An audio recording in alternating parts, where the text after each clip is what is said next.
Pronto, então, se não me ouvirem, gritem, que é para eu saber que não me ouvem. Então, vamos então começar com...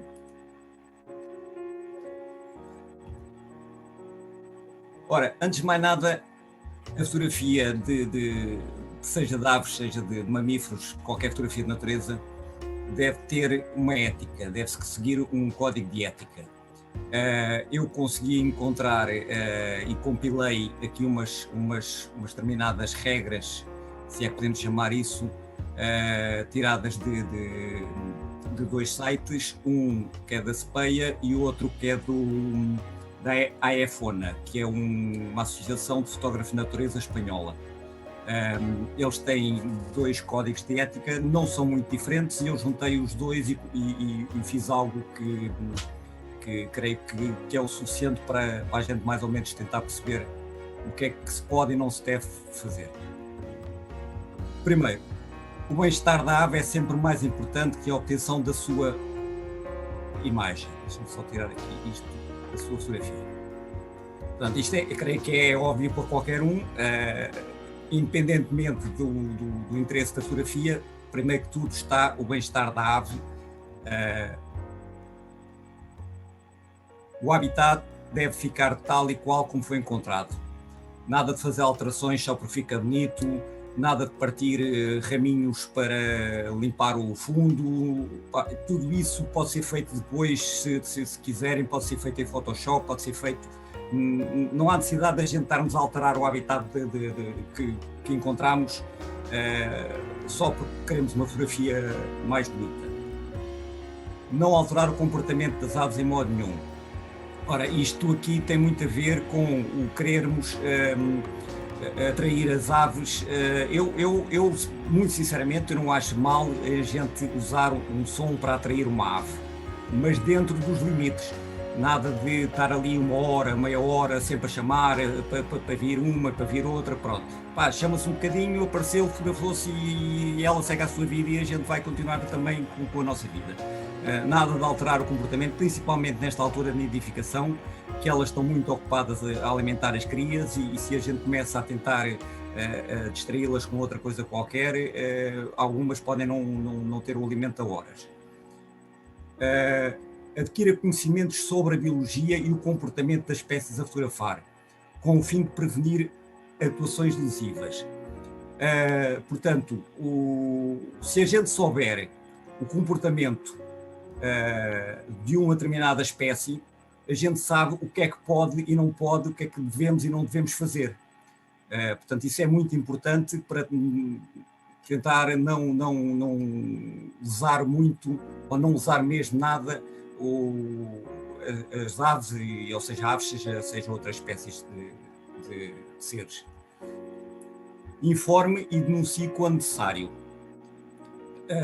Se a gente vir alguma coisa que está a ser mal feita por alguém, mesmo que seja um amigo nosso, a primeira coisa é avisá-lo a ele que não deve fazer isso.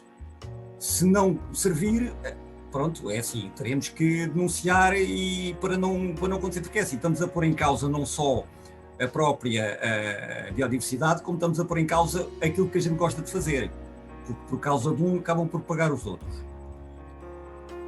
Solicitar solicitar as permissões necessárias para fotografar em terrenos privados, ou seja, nada de entrar em terrenos que não são nossos, apenas porque está lá uma ave que a gente quer fotografar, sem sequer pedir autorização aos donos da propriedade. Fotografar de preferência aves selvagens de natureza e sem alterar o seu comportamento natural. Eu não gosto e acho que ninguém gosta de fotografar aves de cativeiro. E principalmente usar aves de cativeiro e para fingir que são aves de naturais, são aves livres, e apenas porque conseguimos controlá-las e a fotografia fica como a gente quer. Isso é contra tudo e contra a minha maneira de ver e acho que toda a gente deverá ser assim. Mas claro, há sempre alguns que serão diferentes. Respeito os direitos das pessoas nas zonas de observação. Se está alguém a fotografar, a gente tem que esperar aquele fotógrafo, não, nada de ir para lá e tentar também fotografar, porque acaba por não dá para um, nem dá para o outro, e quem diz fotografar diz estar só a observar. Se eles estão ali e provavelmente uma ave já chegou quando eles lá estavam, se a gente chega lá vamos espantar. Portanto, há que respeitar as pessoas que já lá estão. Evitar cortar ramos para fazer abrigos, usando os materiais já cortados. Portanto, isto é mais ou menos o que foi dito há bocado, nada de andar a cortar, alterar o habitat que está lá. Podemos usar muito bem paus que já estão cortados, paus que foram partidos por vento ou por outra coisa qualquer, sem necessitar da gente andar a fazer mais cortes. Evite manipular qualquer elemento mineral que possa alterar de maneira irrecuperável a sua formação geológica. Isto é basicamente a mesma coisa, só que para pedras e terras, etc. Estar a fazer escavações ou estar a alterar determinadas pedras. Eu quanto a isto, eu tenho uma história gira que foi passada comigo na Noruega, em que a gente queríamos visitar uma paisagem protegida e só pudemos visitar metade da paisagem apenas porque houve uma pedra, mas quando eu digo uma pedra, é uma grande pedra, que caiu no meio do caminho e eles não vão tirar essa pedra de lá. Vão fazer um caminho à volta da pedra, porque a pedra caiu naturalmente, portanto, a gente tem que se adaptar à natureza, ou seja, eles não vão tirar a pedra e a gente vai ter que passar à volta. Só que enquanto eles não fizerem o caminho à volta, a gente não podemos ir para ver o resto do local. E aqui é mais ou menos a mesma coisa. Partilhe as suas informações com outros observadores locais. Toda a gente que quer ver uma determinada espécie pede informações. Agora, se a gente não der informações, também não nos vão dar à gente. Portanto, isto é óbvio, não tem nada que enganar. Comporte-se como gostaria que os outros se comportassem na sua zona. Creio que é evidente que não há muita coisa a dizer mais. Tente passar o mais percebido de maneira que não atrai a atenção a outras pessoas ou predadores. Muitas vezes acontece de a gente, sem querer, chamarmos a atenção ou de pessoas que não sabem o que é que estamos a fazer e querem ver o que é que estamos a fazer e depois acabam por acontecer coisas que não deviam, ou mesmo de predadoras. Quem diz gatos, diz cães, diz outros predadores que possam fazer alguma coisa que não devia. Manter sempre limpo o lugar onde estivermos. Portanto, isto também é muito óbvio. Levam lixo, trazem o lixo. Portanto, não há aqui muita coisa a dizer. Promova o desenvolvimento sustentável desta atividade. Eu sou um grande defensor, sempre fui um grande defensor e serei sempre o defensor da fotografia e dos fotógrafos. Portanto, é só dizer que não me deixem ficar mal, porque eu sempre tentei defender esta atividade. Portanto, quando me dizem a mim que determinado fotógrafo fez isto ou fez aquilo, para mim é uma facada nas costas. Portanto, há que promover isto da boa maneira e não da má. Colaboro com outros fotógrafos para melhores condições de trabalho, divulgando este código de ética. Portanto, não é só para a gente e teremos que divulgar para outras pessoas que não conhecem ou que não sabem este ou outro código de ética dentro dos mesmos modos. Ora bem, o que é necessário para conseguir uma boa fotografia? Isto aqui podem concordar, podem discordar, isto é a minha maneira, como eu disse no início, é a minha maneira de pensar, é a minha maneira de ver. 20% é trabalho de casa. Se a gente fizermos o nosso trabalho de casa, saber onde é que vamos, saber o que é que queremos, ter as máquinas e os objetivos, o material em condições, 20% para a fotografia está feito. Os outros 20% é a capacidade do fotógrafo, a aptidão do fotógrafo para saber trabalhar, para saber fotografar, para saber as coisas que há de fazer e que não deve fazer para conseguir ter uma boa fotografia. 10% é o material tem o seu peso, não é?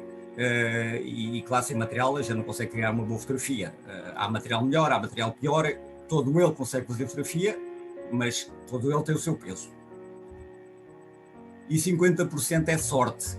Quer não, 50% é sorte. E eu dou-vos um exemplo. Eu estava a tentar fotografar uma exótica e quando estávamos três, quando demos por isso, tínhamos este bicho à nossa frente. Portanto, quer dizer, não há mais sorte que isto. Eu nem sequer estava a vê-lo. Houve alguém que me disse, está ali à tua frente, mas à minha frente aonde? Eu estava a olhar para 3 árvores atrás e ele estava à minha frente a 10 metros de mim. Portanto, isto é sorte e quer não, 50% das boas fotografias foi sorte que a gente tivemos. É evidente que a gente às vezes também consegue fazer um bocadinho da sorte, mas há outras vezes que é mesmo só sorte. O azar também acontece isso. Ora, o resumo do que eu vou falar. Material, as aves, portanto, saber quais as aves queremos, ou saber o sítio para onde vamos e quais as aves que lá estão. O que fazer no campo, quais os tipos de fotografia que podemos fazer no campo. Algumas dicas para tentar termos umas fotografias diferentes. Onde fotografar, vários locais bons para fotografar espécies diferentes. As condições climatéricas que têm muita influência na fotografia e a configuração da câmara. Por cada situação, a configuração da câmara deve mudar, ou pode mudar, ou tem que mudar. Portanto, preparem-se para levantar às 4 ou 5 da manhã, apanhar chuva, frio ou calor, rastejar no chão, cair, molhar os pés, sujar de lama, apanhar grandes secas, mas chegar a casa e ir embora cansados, desejosos de ver a foto de mais uma nova espécie e para a semana estarem preparados para fazer tudo novo. Material. Câmara fotográfica. Partimos do princípio que se consegue fotografar aves com qualquer câmara, desde a compacta à reflex, passando pela bridge. A diferença está nos objetivos e nas espécies que queremos fotografar. Se apenas pretendermos alguns registros, ou apenas fotografar as aves em jardins ou parques públicos, então uma simples compacta serve. Se querem ir um pouco mais longe, mas mesmo assim não termos os objetivos de chegar ao topo, então uma bridge é uma boa opção. As bridges, para quem não sabe, é aquelas máquinas que têm um zoom muito grande, que está integrado na própria máquina e que vai muito longe, embora a qualidade não se compare a uma reflex. Mas, pelo contrário, temos os eixos conseguir fotos de excelência, a melhor opção é uma reflex ou uma DSLR, portanto, Digital Single Length Reflex, que é esta máquina que está aqui na imagem, por exemplo. Seja como for, qualquer uma delas, umas mais que outras, necessitam que as conhecemos, para que possamos tirar o máximo proveito das mesmas. E para isso devemos ler os manuais. Eu tenho quase a certeza que 50%, 60% ou 70% das pessoas nunca leu o manual integral da máquina que usa. Eu já li e continuo a ler, e muitas vezes esqueço muita coisa. Depois de estarmos devidamente familiarizados com os diversos comandos da câmara, então está na altura de fazermos experiências. Usar várias opções para o mesmo tema e vários temas para uma só opção. Só assim se pode ter alguma ideia das suas potencialidades. Ou seja, a gente podemos utilizar uma abertura e uma velocidade para tentar fotografar uma determinada espécie, ou então usar essa espécie com outra abertura, ou usar essa abertura para outra espécie, fazer vários tipos de experiências com espécies mais vulgares, mais simples, que é para a gente chegarmos a uma conclusão o qual é a melhor solução para determinada altura ou para determinadas espécies. E isso vai com o tempo. Não receio fazer experiências, ao contrário das velhas analógicas. Uma das vantagens das digitais é o botão delete. É este botãozinho que está aqui, ou seja, está mal, apaga-se. Antigamente a gente tínhamos que revelar, depois de revelar é que víamos, afinal isto não prestou por nada, pagámos o rolo, pagámos a revelação e as fotografias foram todas fora. Agora não, agora temos ali o caixote de lixo, que é um dos botões mais usados. O meu acho que está quase gasto a tinta e por isso é usar e ver como é que ficou e apagar. E apaguem, não tenham um problema de apagar.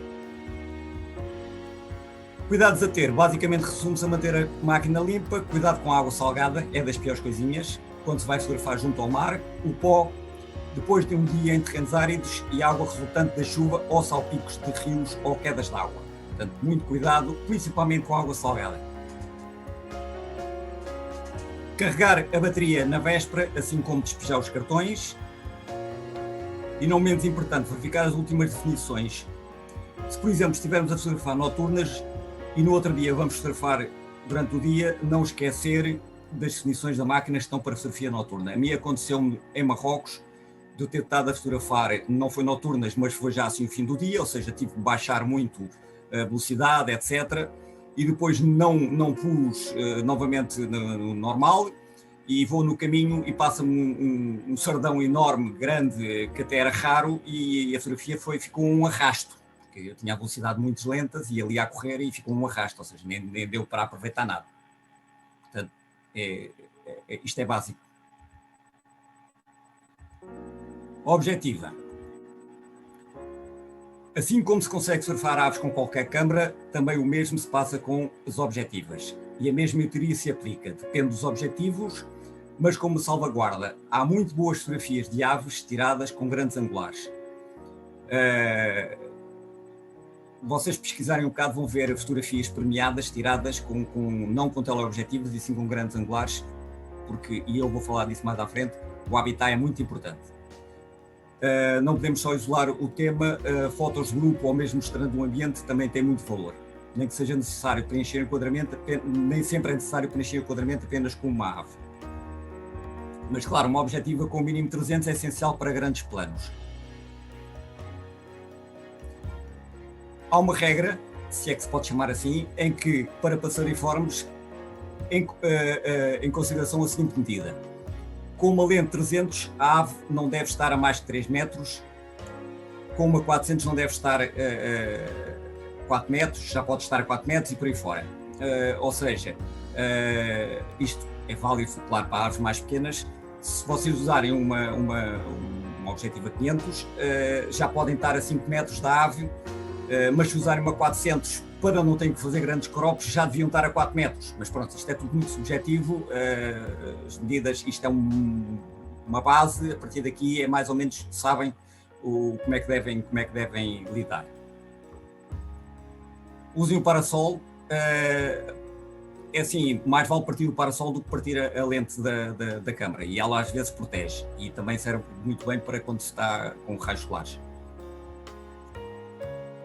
E já agora, com objetivas pesadas, não usem a alça na câmara.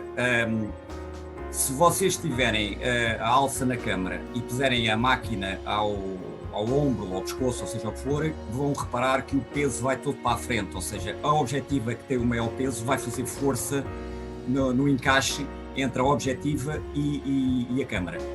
Portanto, não façam isso, porque isso vai começar a ganhar folgas e maus contactos e depois vão ter problemas mais tarde. Há objetivas que têm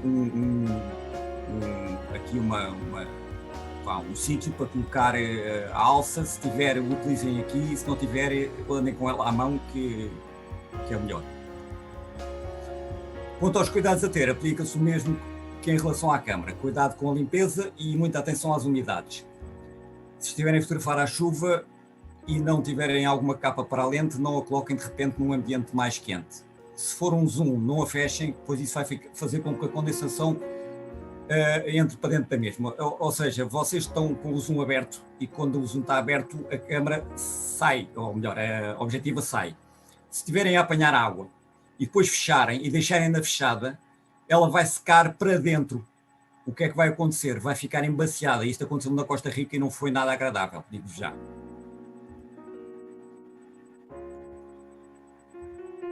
Flash. Acessório útil, se não essencial na máquina do fotógrafo, não só para fotografar noturnas, como para situações de falta de luz, ou seja, aves à sombra, contra-luz, etc. Pronto. O flash, convém ter sempre um bom flash na mala. Há câmaras que já trazem flash incorporado, mas não é a mesma coisa, embora já haja uns que são bons.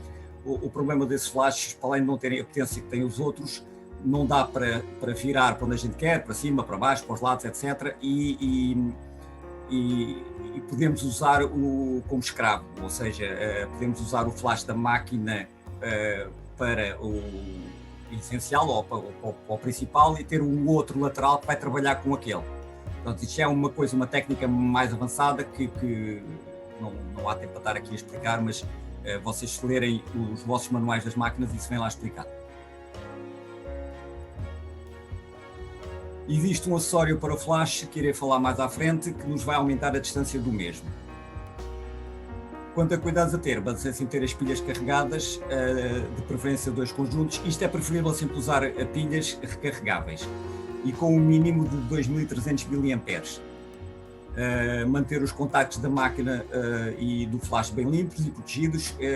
Os contactos, estes aqui em baixo, convém que não estejam à chuva, porque eles podem começar a oxidar e depois não convém andar a raspá-los ali com uma faca. Não, convém que eles não ganhem mesmo verdete, que é para não haver problemas.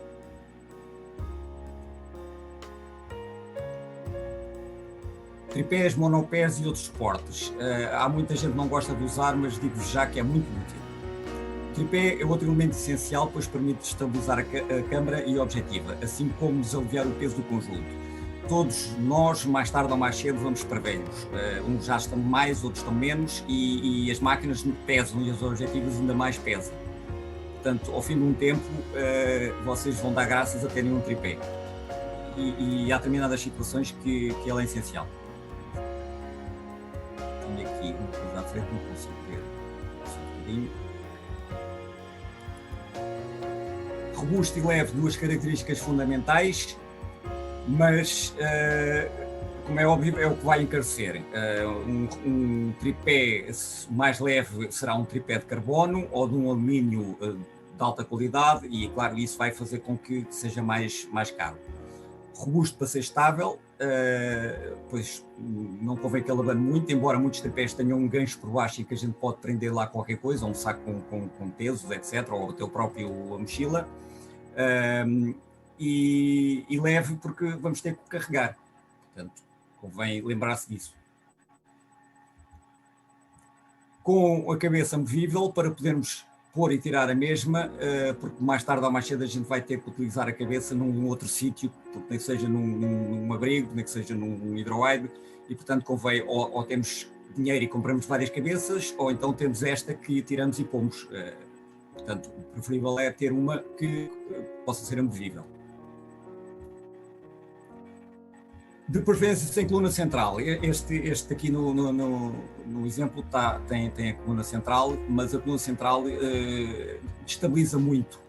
Portanto, eu tenho um tripé, a coluna central é um acessório à parte. Eu comprei com a coluna central e nunca usei. Portanto, tenho-a fora e nunca uso, porque ela vai fazer com que a câmara não fique tão estável com a coluna, principalmente se a gente tiver a coluna subida. Para a coluna estar em baixo não vale a pena lá estar, não é? E depois é outra coisa, se a gente quiser tirar fotografias a nível do chão,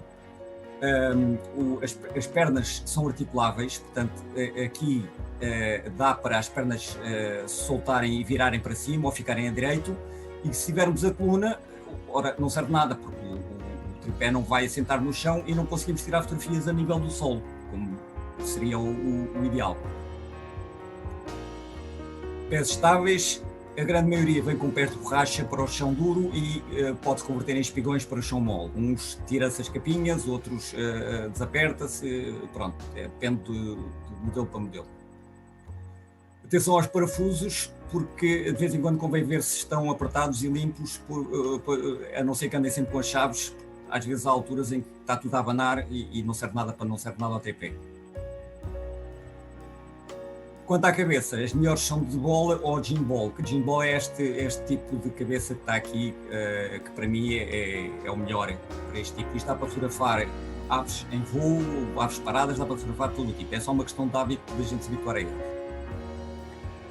Na falta desses, teremos que nos contentar com qualquer outra, porque isto não é barato. Aliás, eu posso dizer que o meu é igualzinho a este, custam 300 euros. Portanto, temos que ver o que é que a gente quer, se a gente quer investir ou não, portanto, se não, temos que adaptar. Agora, uma coisa muito essencial é este prato de libertação rápida, ou seja, se a gente tiver uma cabeça em que não tem este prato, vamos ter que estar, cada vez que queremos pôr e tirar a máquina do tripé, da cabeça, vamos ter que estar a se apertar por baixo. Ora, isso vai-nos fazer perder tempo. Se passou um gavião ou um açor, esqueçam, porque não vão conseguir surfar. Enquanto este, com libertação rápida, a gente consegue tirá-lo rapidamente e ainda consegue surfá-lo. O monopé não é o substituto do tripé, mas sim apenas um apoio em caso de falta do segundo. Para muitas pessoas dá muito jeito. Eu tenho um, posso dizer que raramente usei, mas pronto, é um acessório que pode ser para quem anda muito a pé e a máquina já lhe pesa um bocado, se calhar um monopé é pelo menos uma ajuda, que a gente acaba por fazer o tripé com as nossas pernas, não é? Duas pernas e um monopé faz um tripé. Assim como o tripé deve ser robusto, leve, pelas mesmas razões, pronto, mas como eu disse, o monopé é apenas uma perna, a gente somos as outras duas. De preferência deve ter a cabeça amovível, ou que temos uma cabeça só para ele, ou podemos usar a cabeça do tripé. Portanto, aqui ou usamos a mesma cabeça, ou compramos um tripé já com um monopé já com uma cabeça, mas se comprarmos só o monopé e usarmos a cabeça do tripé também serve, não escusamos estar a gastar mais dinheiro. Outros esportes são o saco de vagas, muito útil para apoiar a objetiva, por exemplo, na janela do carro, no chão. E depois também há um suporte, eu por acaso não tenho, nunca tive, que é um suporte que é para pôr na janela do carro, em que a gente pode ir a andar com o carro e ter a máquina presa nesse suporte e ir na janela do carro. Outros acessórios fotográficos. Cabo de disparador. Pronto, é assim, está aqui, é útil, mas não é essencial, porque a não ser que a ave esteja embalsamada ou quase parecido com isso, as velocidades lentas vai ser muito raro, pronto. Portanto, mas é uma coisa a considerar. O extensor, portanto, era aquilo que estava a falar há bocado, o extensor de flash ou o Beat Beamer permite ampliar o alcance e a potência do flash. Isto não é mais que uma lente Fresnel e que vai fazer com que a luz do flash vá mais longe, consiga atingir mais longe, já que a gente não se consegue aproximar mais, o flash consegue lá ir. Que é isto que está aqui. Isto é barato, isto é uma coisinha muito barata que se compra no eBay ou alguma coisa assim, vai 20, 30 euros, se calhar, ou menos até. Camuflagem para a objetiva faz falta para lentes brancas, principalmente as da Canon, que são brancas, ainda não percebi bem porquê, eles gostam de fazer objetivas brancas, não sei sempre a dar nas vistas. Para pretas não é necessário, mas sempre serve para proteção para a chuva. Para mim é mais importante do que a própria camuflagem da objetiva. Esta aqui não é uma camuflagem lá muito camuflada, mas pronto, serve. Lá está, é mais importante proteger a máquina do que escondê-la. Bateria de reserva, porque quando a gente está no campo, por vezes precisamos de outra bateria, não temos onde ligar o carregador. Jogo extra de pilhas para o flash, material de limpeza, um pano especial para lentes, aqueles panos para limpar os óculos, para quem usa óculos serve muito bem e é muito bom. E até o líquido que eles usam para limpar os óculos também é muito bom para limpar as lentes, uns cotonetes, líquido de limpeza, pincel e uma pera de ar. Uma pera de ar é aqueles que sopram, a gente carrega e sai ar, que é para tirar os pós. Atenção, quando a gente limpar uma câmara, devemos limpar sempre a câmara virada ao contrário, ou seja, virada a entrada da objetiva, virada para baixo, que é para o pó, quando a gente está a limpar, cair para o chão e não ir para o ar e voltar novamente para a câmara. Portanto, isso não serve para nada, não é? Saco ou mochila de transporte, não poupem dinheiro aqui, porque isto vai ser a proteção de todo o material que a gente tem, todo o material que a gente leva, ok?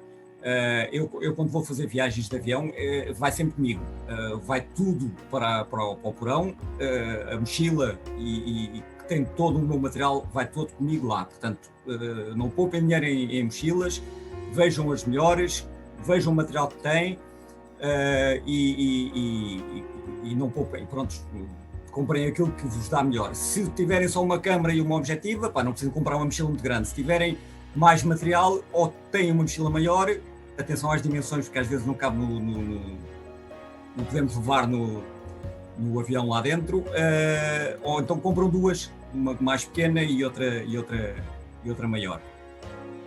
Portanto, um exemplo de uma boa mochila. Outro equipamento, roupa, cores neutras, preferência verde, castanho ou bege. Existe roupa específica, mas isto é um mais avançado, que é o fato guile ou o fato de folhas. Um boné ou gorro, umas luvas para o inverno, de preferência umas luvas que tenham o dedo, o indicador que saia. Eu por acaso tenho umas, já não me lembro onde é que comprei, mas isso encontra-se à venda. Sai só a pontinha do dedo para a gente poder usar o dedo nos ecrãs, etc. Botas de caminhada, de preferência impermeáveis, e umas galochas. Eu tinha sempre umas galochas no carro e já me fizeram muita falta. Aliás, eu posso dizer que uma vez no Algarve, eu tive que vir desde o Algarve até casa com as galochas calçadas, porque as botas estavam intragáveis, não é? E por isso é que eu também aconselho a ter uma muda de roupa no carro. Uma ou duas redes, dependendo do tamanho, vai servir para muitas funções. Tapar a janela do carro, tapar-nos a nós próprios, serve para fazer um abrigo ou mesmo para esconder o nosso abrigo. E umas molas para prender essa rede não é caro e isso compra na secção de caça da Decathlon, por exemplo. Se quiserem ir mais além, podem adquirir um abrigo, um simples abrigo tenda para uma pessoa ou duas, ou um abrigo cadeira. Isto é um investimento que podem pensar em fazer. É uma questão de verem até que ponto serve para aquilo, para os vossos interesses. É claro, se vão fotografar passa no jardim, não vale a pena, mas se querem ir mais além, então se calhar é de considerar. Um MP3 ou um telemóvel que dê para gravar vários sons e uma coluna com sistema Bluetooth. Prontos, lá está aquilo que eu disse, pode-se usar, mas com moderação. Um recipiente para sementes e, não menos importante, um guia, onde podemos identificar as espécies, porque a gente gosta de saber sempre o que é que estamos a fotografar. E uns binóculos que não convém ser muito pesados, porque é mais uma coisa que a gente vamos ter que andar a carregar. Agora vamos falar das aves. Portanto, ou seja, vamos preparar para encontrar as aves. Existem principalmente duas opções. Ou vamos à descoberta do que aparece, ou vamos procurar uma espécie específica. Se optarmos pela primeira opção, então a preparação não será muita. Vamos escolher um local, e sim tem a sua importância, e saber como irá estar o tempo. É sempre preferível, principalmente para quem está a começar, escolher um local que tenha bastante diversidade. Por exemplo, um parque, um jardim, Lagoa da Albufeira, um sítio que a gente saiba que vai encontrar muita coisa. Porque irmos para um sítio e depois só lá não pardais ou pintacilos e depois não vimos mais nada, a gente mais tarde ou mais cedo fartamos. Portanto, se formos para um sítio que haja muita coisa, temos sempre a hipótese de variar e de explorar. Quanto à segunda opção, aqui então temos de nos preparar para uma determinada espécie, ou seja, temos que conhecê-la, saber qual a melhor altura do ano para a ver, ou quer dizer, algumas até só naquela altura do ano é que a conseguimos ver, os melhores locais, o seu habitat e se vale a pena usar sons ou alimento. Há determinadas espécies que só se encontram, por exemplo, cá em Portugal, há determinadas espécies que só se encontram num determinado sítio e numa determinada altura. Será que vale a pena atraí-la com som? Será que conseguimos? Será que não vale a pena? Por exemplo, um cuco. Eu nunca consegui atrair cuco nenhum com som, portanto já desisti, isso não vale a pena. A única coisa que a gente pode tentar é perceber onde é que ele está, metendo o som e ele que responda, mas mais que isso não. Por exemplo, se formos procurar uma escravadeira amarela, se calhar teremos que ir a Montalegre ou ali na zona de Montalegre e terá que ser agora nesta altura. Portanto, temos que saber o que é que queremos para saber onde é que vamos e quando é que vamos. Pesquisem sites como, por exemplo, o Aves de Portugal ou o eBird. Pesquisem fotos da espécie para saber o que é que estão à procura e quando a virem saberem identificar. Sabem quem já as fotografou e não tenham receio de contactar os autores das mesmas. 90% das vezes, para além de serem bem encaminhados, vão criar uma rede de contactos e amigos muito útil no futuro. Portanto, se a gente tiver pessoas em determinadas zonas do país que conhece os sítios melhores para fotografar determinada espécie, não tenham problema nenhum em perguntar. O não é garantido. A partir daqui é tudo lucro. No campo, basicamente existem 2 métodos para fotografar, que é a fotografia de assalto ou a fotografia de espera. Nos 2 casos existem variantes, eu já vou explicar. Fotografia de assalto. Chama-se fotografia de assalto quando estamos em movimento, procurando aves para fotografar, portanto vamos a andar, com a máquina na mão, etc. É onde praticamente todos começamos, nem que seja no jardim ou no parque, ou mesmo quando andamos de carro ou até de barco. Portanto, qualquer este método de fotografia é considerado, chama-se fotografia de assalto. Já não vai assaltar as aves, mas é como se fôssemos. Muitas aves são mais fáceis de fotografar deste modo, por exemplo, as gaivotas e a maioria das aves marítimas. É assim, escusam de fazer uma espera às gaivotas, que elas não vão ter com vocês, a não ser que tenham umas sardinhas e a mandem para lá e elas venham todas ao molho e, claro, vão fotografar bicos e patas e pouco mais. Uma das variantes da fotografia de assalto é a utilização do hidroide, pois embora nos encontremos num abrigo, e não é um abrigo fixo, porque ele pode se deslocar, ou seja, a gente pode estar parado, sim, mas podemos nos aproximar com este abrigo, ou seja, podemos fazer o assalto e tanto camuflados.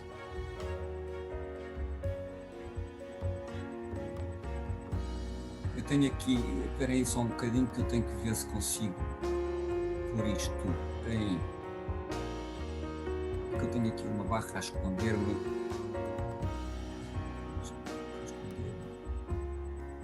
Continuando. Embora neste tipo de fotografia nos desloquemos, nada impede de fazermos um pouco de espera. Até existem vantagens nisto. Pois é sempre mais eficaz nós esperarmos a aproximação da ave do que sermos nós a chegarmos perto delas. Coisa que normalmente não dá grande resultado. A gente sabe, por experiência própria, que se a gente vai começar a andar para uma ave, ela, ainda estamos a 100 metros, já elas estão-se a ir embora. Depende da ave para a ave, mas pronto. Se a ave estiver pousada no chão, devemos considerar rastejar até ela, caso o terreno o permita. Não tenho medo de sujar a roupa, por isso é que eu disse para levarem uma roupa suplente dentro do carro.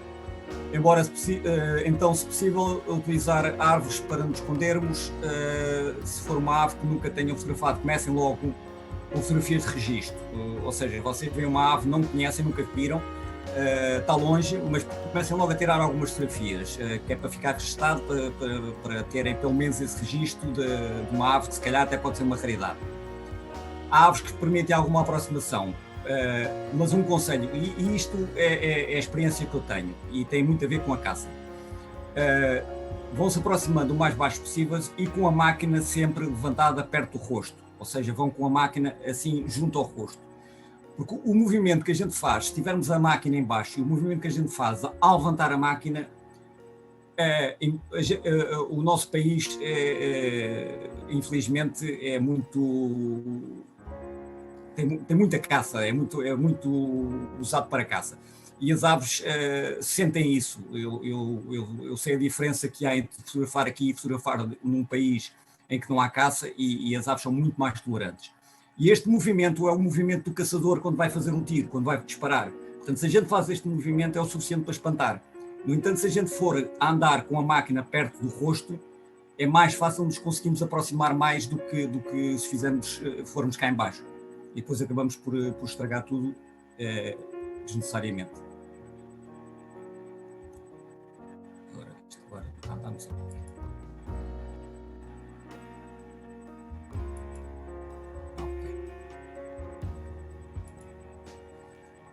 Ora, como foi dito anteriormente, embora continue a ser considerada fotografia de assalto, podemos utilizar o carro como abrigo.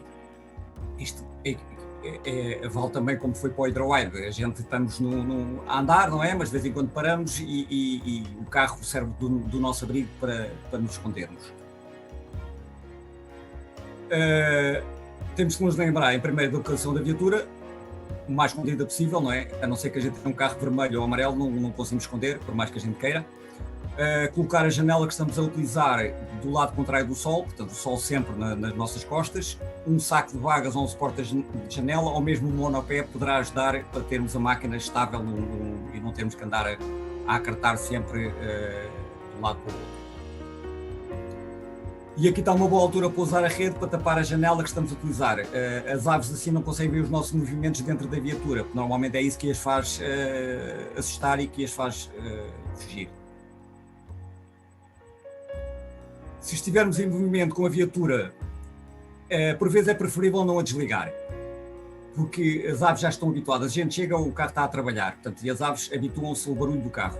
Quando a gente desliga o carro, há uma quebra do normal, portanto, do que eles estão habituados ao barulho, e essa quebra faz com que elas fujam. Portanto, o melhor é a gente chegar com o carro a trabalhar, não desligar, fotografar assim, então se virmos que ela já está mais à vontade, e se a fotografarmos, desligamos o carro e logo se vê a reação que ela tem a essa situação. Outra vertente da fotografia de assalto é realizada em barco, as chamadas plágicas, que é um tipo de fotografia que, embora acessível a qualquer um, não é propriamente para todos. Foi feito um webinário há pouco tempo a falar sobre isso, sobre as plágicas. Quem estiver mais interessado em aprofundar mais isso, é só ir ver os vídeos do AF Portugal, está lá. Não é propriamente para todos, pelas condições em que a fotografia é realizada. Estamos dentro de um barco não está parado, não é? Está sempre a balançar. Com a própria pessoa em si, que nem todos conseguem aguentar horas no mar.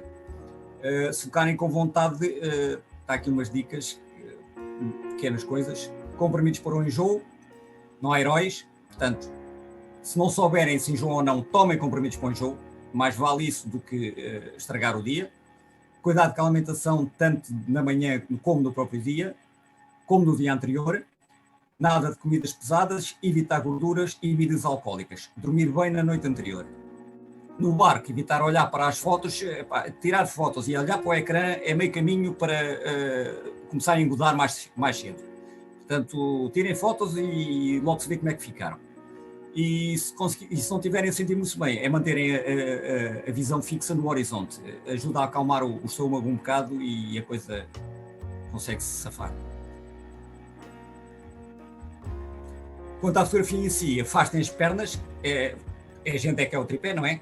O barco está sempre em movimento, quanto mais afastado tiverem as pernas, mais estabilidade temos. Haverá alturas em que, como no carro, iremos fazer uma espera às aves e que para as atrair zero jado o chame. Não é nada mais, nada menos que sardinhas esmagadas com óleo de peixe, pronto, compra-se nas casas de artigos de pesca e podem-se juntar algumas pipocas, porque tem a vantagem de ficarem a flutuar e que atrai as aves durante mais tempo. Mantêm-se ali, o resto vai para o fundo, mas as pipocas ficam lá a flutuar. Cuidado com os salpicos, o tal problema da água salgada, portanto, limpem e lavem logo, não tenham problema de pôr água doce, porque é preferível do que a água salgada. A água salgada vai correr tudo, não vale a pena, porque se não lavarem, podem deitar fora o material. O hidrowave, embora seja um abrigo, não é um abrigo fixo, como eu falei há bocado. Por isso será um misto de fotografia de assalto com uma fotografia de espera. Pois neste caso podemos usar ambas as técnicas e essa é a maior vantagem deste tipo de fotografia. A gente poder fazer fotografia de assalto estando escondidos, acho que não há melhor para conseguir fotografar. E não é apenas aves aquáticas, pois as terrestres também vão beber água, só temos de saber onde e quando. Este caso do alcaravão e outras que vou mostrar mais à frente. O hidrowave não se encontra à venda. As únicas maneiras de utilizar um será, pelo menos que eu saiba, não se encontra, ou que eu me lembro, nunca vi nenhum à venda. Recorrer a uma empresa de fotografia que o alugue, construí-lo nós próprios ou termos um amigo que tenha um, que é sempre o mais barato e o melhor. Estas fotos que eu estou a mostrar aqui foram todas tiradas de hidrowave, portanto é para verem a vantagem que está e aconselho a toda a gente fazer. Algumas considerações antes de usar: nunca façam este tipo de fotografia sozinho. Lembrem-se que vão andar dentro d'água e ninguém conhece perfeitamente os leitos das lagoas. Portanto, fundões, pedras, paus, etc. é o suficiente para a gente tropeçar e irmos. Porque normalmente, para quem não tem, vai usar, para quem não tem outra coisa, vai usar aquelas calças de pescador que são abertas em cima. E é evidente que a gente vai andar com a água abaixo disso, mas se tropeçarmos e entrar a água por lá, a gente pode ir para o fundo e o peso da água que entra para dentro das calças é o suficiente para não nos deixar vir ao de cima. Eu conheço pessoas que já tiveram um bocado enrascadas com estas situações. Portanto, sempre alguém com a gente. Também é possível usar um fato de surf ou de mergulho. Eu tenho umas calças de surf, para mim é o ideal e não tenho estes problemas. Mas digamos que a maioria não o tem. A solução é estas calças. Nunca usem estas calças sem vestirem por dentro outras calças, calças de fato de treino e um par de meias, porque estas calças por dentro parecem serrapilheira, parecem aquelas sacas muito ásperas. E ao fim de um dia lá dentro, ou nem é preciso um dia, meio-dia, a andarmos, o roçar das pernas no interior das calças é o suficiente para ficarem em feridas. Tem que ter, portanto, lá está o tal caso que eu falava há bocado, de termos a cabeça tripé amovível, porque a gente vamos ter que usá-lo aqui no hidroide. Ele vai ter um parafuso lá dentro e vamos apertar a nossa cabeça lá. Não convém que seja muito grande, porque senão o peso vai influenciar e a mobilidade lá dentro também vai influenciar. Mais um exemplo de uma fotografia tirada com o hidroide. Quando estiverem a andar dentro dele, não andem devagar sem criar ondas, porque se criam ondas, atenção, a máquina vai estar presa no hidroide, ou seja, tudo o que acontecer no hidroide vai se refletir na fotografia. Portanto, se a gente fizer uma onda, a máquina vai andar a abanar, ou seja, portanto, a gente não vai conseguir estabilizar a máquina. Portanto, devagarinho, e para além de que, se formos muito pressas, espantamos tudo, não é? Devagarinho e sempre sem fazer muitas ondas, que é para termos a coisa estável e não espantarmos nada. A aproximação deve ser feita o mais lentamente e silenciosamente possível, portanto, é o mesmo caso que eu falei há bocado. Vamos parando, vamos tirando mais fotografias, aproximando mais um bocadinho e mais fotografias, etc. Até conseguirmos estar o mais perto possível. Atenção com os sons, há máquinas que têm um modo silencioso, salvo entre aspas, ou então ponham um pano ou uma camisola a embrulhar a câmara, que é para abafar um bocado os sons do obturador. Isso é o suficiente às vezes para afastar os bichos. Preparem-se para sofrer. Eu, quando eu digo para sofrer, é o caso daquelas calças. Se não tiverem aquelas calças, se tiverem outras calças, ou mesmo até de calções, eu digo-vos que isto, estar assentado dentro do hidroide, sentado quando a água não é muita, a gente consegue sentar no chão, com a água quentinha ali à espera, desde que apareça alguma coisa, não é? Se não aparecer nada, aquilo acaba por ser muito chato. Mas só falta uma mini lá dentro do hidroide. Há quem leve. Fotografar aves noturnas. Existem em Portugal apenas 7 espécies de rapinas noturnas e 2 espécies de noitibós. Mas 2 das rapinas são relativamente fáceis de fotografar de dia, o mocho galego e a coruja do naval. Esta apenas em determinados locais. O mocho galego encontra-se em quase todos os lados. O mocho pequeno de orelhas também é possível encontrar durante o dia, perto dos ninhos, mas é mais fácil vê-los e ouvi-los durante a noite, assim como o bufo real. A melhor maneira de fotografar as restantes espécies é de assalto, e para isso necessitamos de uma lanterna, um flash e saber onde as encontrar. Tendo estas condições reunidas, é só as procurar. Como nem todas as espécies têm procedimentos iguais, vou falar em cada uma separado. A coruja das torres é talvez a mais fácil de todas, principalmente se as procurarmos em prados, onde elas costumam pousar em cercas mais baixas. A legíria é um exemplo disso, o que facilita vê-las e manter a luz virada, a luz do carro virada para elas o tempo suficiente para conseguir fotografá-las. Portanto, neste caso aqui quase nem é preciso a lanterna, o próprio a luz do carro é o suficiente para conseguirmos depois com o flash, a luz é praticamente só para focar, o resto o flash faz o trabalho. Há uma grandes polémicas entre flashes e noturnas, eu não vou entrar por aí porque eu tenho a minha ideia e cada um tem a sua. A coruja do mato é mais difícil. Para além de andar em locais mais altos, portanto em árvores, vamos ter que ter alguém para apontar a lanterna, a não ser que tenhamos uma lanterna presa no objetivo. Eu nunca usei, nem sei se vale a pena, mas pronto, convém ter sempre alguém para apontar a lanterna, para a gente conseguir focar e depois então fotografar. Esta é possível usar o som para as localizar e às vezes até para as atrair. A outra nem por isso. O bufo pequeno é um misto dos dois, pode-se encontrar tanto em prados como se encontra a coruja das torres, como é o caso deste aqui, como em árvores, como já o fotografei em sobreiros, etc. Portanto, mais ou menos as duas técnicas podem funcionar para esta espécie. Para o bufo real, a sugestão será mais ou menos como a anterior, embora este não ande tanto em prados, se anda em florestas e em falésias. Portanto, este digo assim, é sorte. E as fotos que eu tenho foram de sorte e não vale a pena estar a dizer para fazer assim, porque nem eu sei como é que fazer.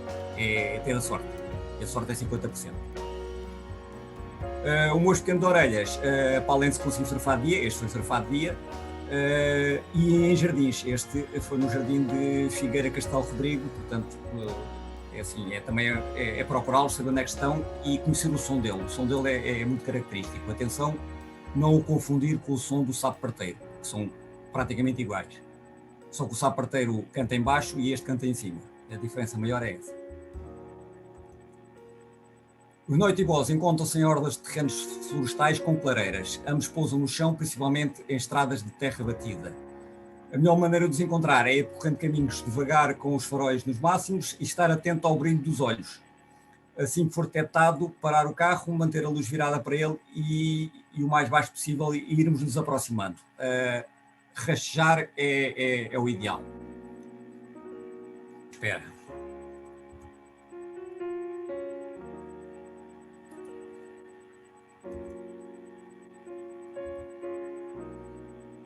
Ora, por norma, na fotografia de espera usa-se algum tipo de abrigo ou uma proteção, uma rede, por exemplo, mas a melhor coisa são os abrigos, sejam eles fixos ou móveis. Um abrigo fixo, entende-se como um abrigo fixo aquele que se encontra em determinados locais, já há algum tempo e lá se irão manter.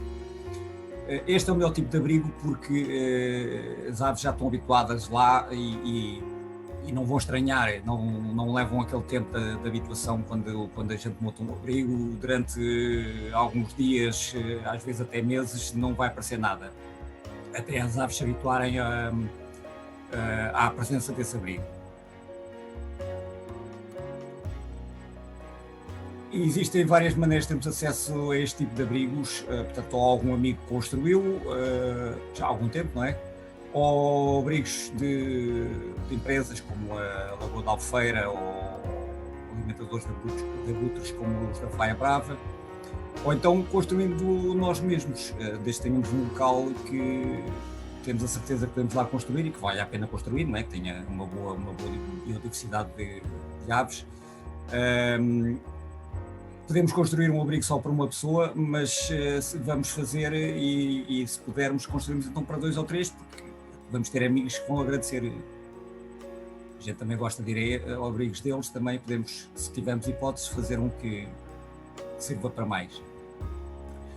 Um abrigo móvel é um abrigo que é móvel, é aquele que não está permanentemente num único local e colocamos na altura ou alguns dias antes ou no dia anterior, e que tem a vantagem de podemos colocar rapidamente em determinados locais que são menos acessíveis e que não é possível fazer lá um abrigo fixo. E a desvantagem é que as aves, como eu disse, vão precisar de tempo para se habituar, ou então construímos o abrigo ou montamos o abrigo o mais escondido possível, de maneira que não altere nada o local. Pode ser um abrigo que se compra, como eu falei há bocado, o abrigo tenda ou abrigo cadeira, ou mesmo há uns que são um abrigo túnel em que as cervias são deitadas, são excelentes para tirar as cervias ao nível das aves, quando elas estão no chão, ou então uma rede. Também podemos fazer nós o abrigo usando materiais da zona, ramos que estejam já partidos, pedras que não alterem nada da geologia do sítio, e pronto, tudo o que a gente encontra lá que possa não criar impacto visual é o suficiente para podermos fazer um pequeno abrigo para o momento. Não é? A colocação dos mesmos deve ser o mais escondido possível para não criar impacto visual, nem ser algum que as aves possam estranhar. Sempre com o sol nas costas e atenção aos fundos, não é? Quando possível. O abrigo deve ser colocado de preferência antes do nascer do sol, portanto, ou seja, antes das aves terem chegado ao local. Porque depois a gente se montar depois, eles vamos espantar tudo ou elas necessitem mesmo de voltar ali, ou então nunca mais vão aparecer. Agora vou dar algumas dicas para melhorar, ou tentar melhorar, ou dar mais impacto às fotos. Ação. Uma das maneiras de dar vida a uma foto é fotografar a ação do protagonista, seja a voar, seja a correr, a dar as asas, ou mesmo só a cantar. É uma boa maneira, portanto, de não serem sempre aquelas fotos de aves estáticas, sempre na mesma posição, que acaba por cansar também. Há uns aspectos a ter em conta. Como a ave está em ação, temos de ter atenção à velocidade. Ela está a se movimentar, portanto, se já não tiver alguma velocidade, não tem que ser uma velocidade como a ave em voo, mas alguma velocidade para poder congelar a ação do momento. Porque elas então podem ficar tremidas, não é? A profundidade de campo, porque elas, como se estão a mexer e a gente estamos relativamente perto, elas mexerem-se para trás ou para a frente ou para o lado, etc., é o suficiente para saírem do foco. Portanto, um bocadinho a abertura convém ser controlada para termos alguma profundidade de campo, para mantermos a ave sempre no foco.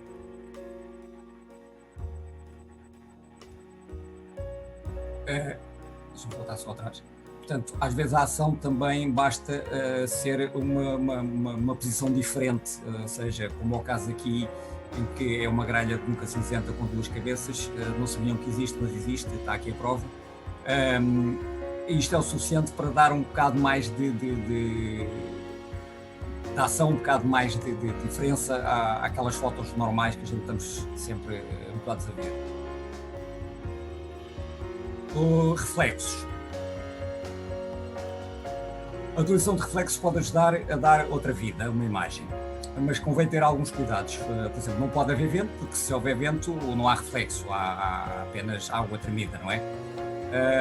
E devem tratar do reflexo como se fosse da ave, ou seja, a focagem deve estar mais ou menos igual ou mais ou menos parecida, e a distância entre a parte de cima da foto e a parte de baixo da foto deve andar perto das mesmas medidas.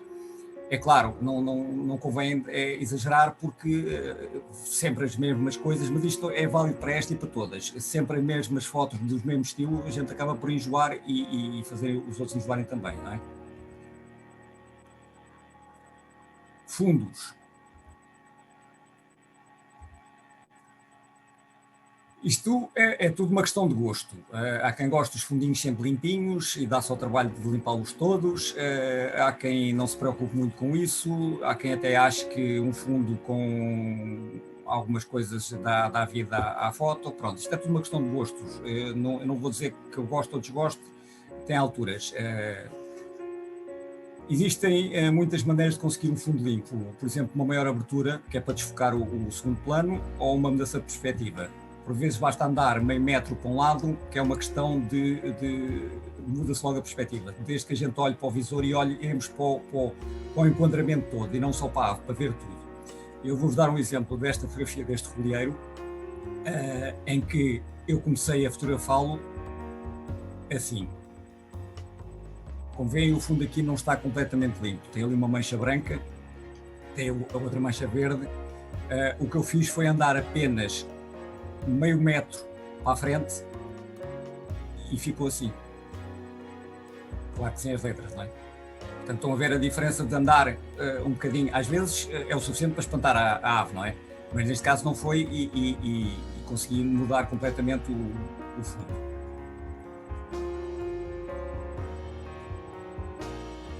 Fotos na vertical. Só um bocadinho.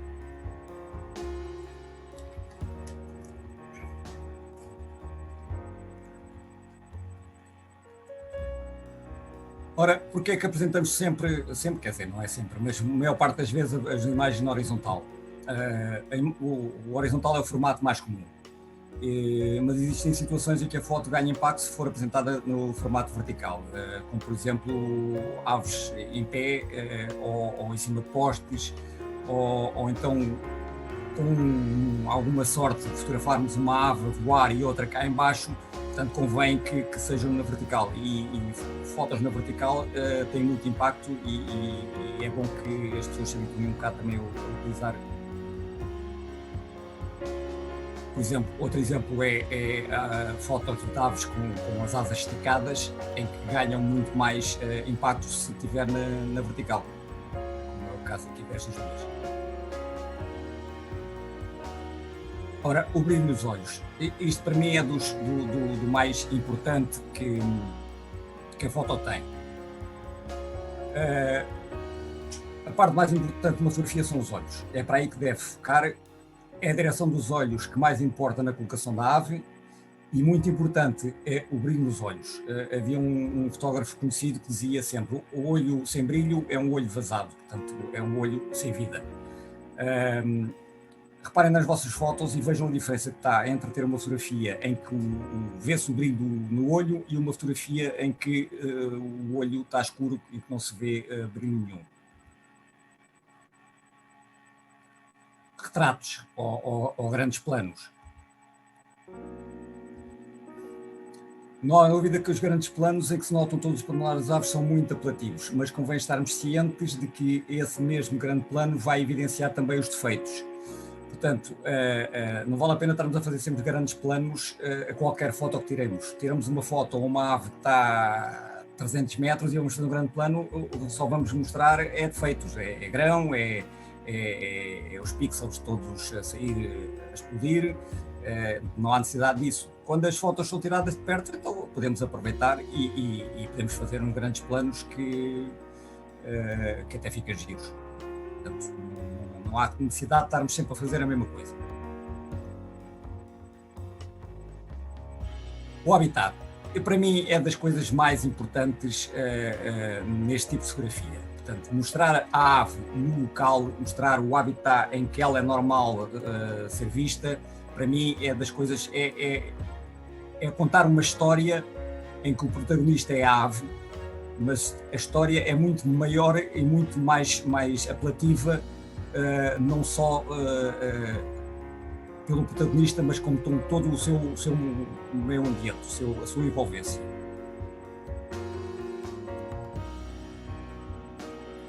Quase tão importante como a ave é a sua envolvência. Portanto, como eu estava a dizer, nem sempre a melhor foto é aquela em que a ave ocupa o fotograma todo.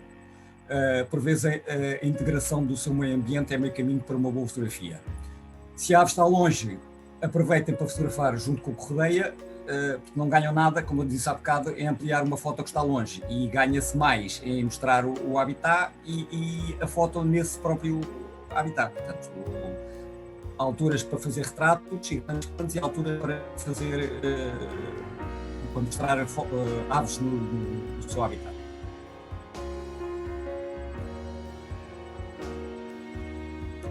Ora, a colocação do modelo, como eu disse há bocado, o olho é muito importante, e o olho deve estar virado para o interior da foto, portanto, do fotograma.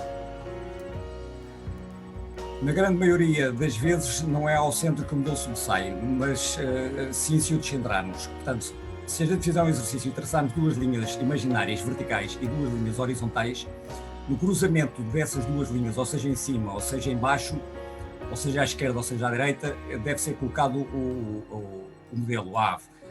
Mas sempre com o olhar dela para dentro da foto, para dentro do fotograma. Nunca ao contrário, nunca pôr a ave olhar para fora, como se estivesse a sair. Perspectivas. Experimentem fotografar ao nível dos olhos, ou seja, se a ave está no chão, deitem-se no chão. Se a ave está em cima de um ramo à nossa altura, fiquem de pé. Se a ave está mais alta, bom, a gente não andamos com escadotes, mas é o ideal, não é? Mas tentem fotografar sempre, pôr a ave ao nosso nível, ou melhor, nós ao nível da ave, pôr os olhos ao nível um do outro. ganha muito mais impacto a fotografia e sobressai muito mais.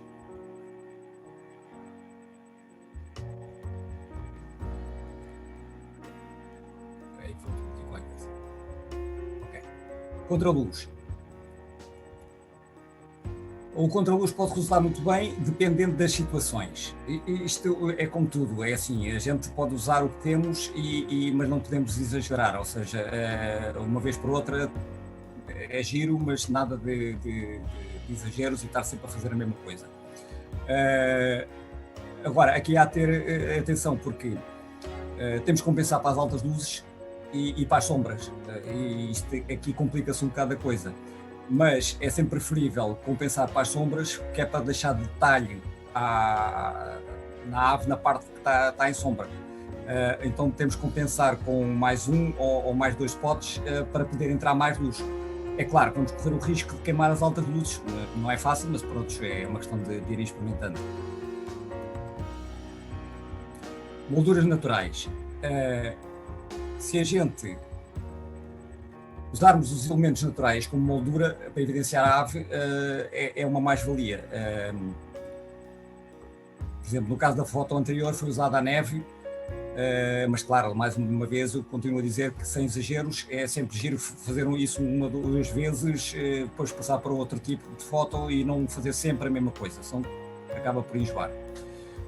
Convém ter atenção a dois aspectos: a leitura da luminosidade, como no caso da foto anterior, como foi feita com neve. Se eu não faço uma compensação, o pisco ia ficar escuro porque a máquina ia ser enganada pelo excesso branco da neve. Outro aspecto é a focagem. Uma vez que ela vai estar no meio de elementos naturais, temos que saber muito bem para onde é que estamos a apontar o foco para focarmos a ave e não o resto que a rodeia. A abertura.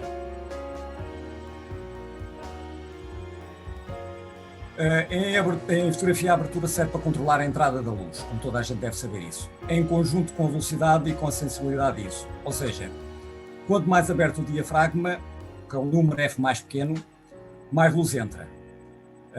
Mas agora, neste caso, não é isso que interessa. A abertura também controla a profundidade de campo, ou seja, aquilo que vai ficar focado, e isso é influenciado por três fatores. Portanto, a abertura, a distância da focal, se é uma objetiva de 100, se é uma objetiva de 200 ou 500, etc. E a distância que estamos do objeto. Quanto mais perto estamos, menos profundidade de campo temos. A distância focal é a que temos, a não ser que tenhamos o zoom, pode ser 100 a 500, pode ser 200 a 600, pronto. Podemos controlar o zoom um bocado e podemos aí controlar um bocadinho a profundidade de campo, mas o que a gente quer é sempre aproximar o máximo da ave. A distância da ave não podemos controlar, a não ser que a gente consiga aproximar-se mais ou afastar-se mais para conseguirmos ter mais profundidade de campo. Então, como é que podemos controlar a profundidade de campo? É com a abertura. Ou seja, a gente, quanto mais fecharmos, mais profundidade de campo temos. Se abrirmos mais, entra mais luz, mas perdemos profundidade de campo. Portanto, temos que saber o que é que queremos. Se queremos focar a ave toda, se queremos desfocar o fundo, temos que saber isso. Isso tem que se fazer várias experiências para a gente tentar perceber o que é o melhor. Se a gente fechar mais a abertura, vamos conseguir ter mais profundidade de campo. Mas depois também podemos focar o fundo que não queremos. Se fecharmos mais, vamos ter menos profundidade de campo, podemos desfocar o fundo, mas se calhar a ave não vai ficar toda focada. Portanto, isto temos que... E depois, claro, depois temos que controlar com a velocidade e com o ISO, que é para compensar o que vamos abrir e fechar em relação à luz, não é? Mas isto, a experiência vai sendo... Portanto, é confuso, mas tem que fazer experiências que é para começarem a perceber. A velocidade. Portanto, o outro fator que controla a entrada da luz é a velocidade. Quanto mais rápida, menos luz entra. Só que a velocidade é essencial para controlar o movimento e a estabilidade, não é? Quanto mais rápida for a velocidade, menos hipóteses da foto ficar tremida. É claro que ninguém vai fotografar andorinhões em voo com 500 de velocidade, ou com 300, ou com 1000 até. Eu não fotografo andorinhões com menos de 2500 para cima. Portanto, existe uma regra, ou se é que se pode chamar isso, em que a focal da objetiva, a velocidade é proporcional à focal da objetiva. Isto no caso de aves paradas, ou seja, quando a gente estamos a fotografar com a máquina à mão e tivermos a usar um objetivo de 500 mm, nunca devemos fotografar com velocidade menor a 1.500. Se for com uma 300 já podemos, pesa menos, já podemos descer, etc. Só que atualmente as objetivas têm estabilizadores, e esses estabilizadores conseguem fazer com que consigamos descer um bocadinho mais a velocidade do obturador, mas isto para o caso de aves paradas, porque com o caso de aves em voo tem que ser sempre velocidades altas, porque senão não conseguimos pará-la no céu, não é? E vai ficar um arrasto e não vai ficar nada de jeito. Há quem goste de fotografias de arrasto, mas estou. Em voo. Fotografar aves em voo não é fácil, mas também não é nenhum bicho de sete cabeças. Este é um dos casos em que o material pode ajudar, porque se a gente tiver uma máquina e uma objetiva com rápida a focar, rápida a disparar, ajuda muito nas fotografias de aves em voo. Porque se a gente conseguir disparar 10 fotos por segundo, alguma, em princípio, irá ficar boa. Se ela for rápida a focar, vai conseguir seguir a ave mais facilmente do que uma outra objetiva. Utilizar velocidades rápidas e aberturas não muito grandes, porque há aves grandes, como é o caso desta, e precisa de um bocado de profundidade de campo para conseguir focá-la toda. Uma boa técnica é começar a seguir a ave com a objetiva de longe e ir deixando que se aproxime. Quando ela se aproxima, porque às vezes ela vem a meio e dá uma meia volta e vira para o outro lado. Mas pronto, isso temos que ir tentando. Comecem por treinar com aves lentas, grandes, ocuparem no ar, caso dos peneireiros, pronto, são aves boas porque elas param no ar e a gente consegue fotografar melhor. E depois então passamos para voos mais rápidos. O culminar, digamos assim, será fotografar andarilhões em voo, porque para mim é o topo e é o que eu mais gosto de fotografar. E é o que eu, quando não tenho nada a fazer, vou fazer ali para a varanda, é fotografar andarilhões em voo. Não esperem que as primeiras saiam bem, mas como agora já não há rolos, é disparar e logo se vê e vão aperfeiçoando a técnica, não é?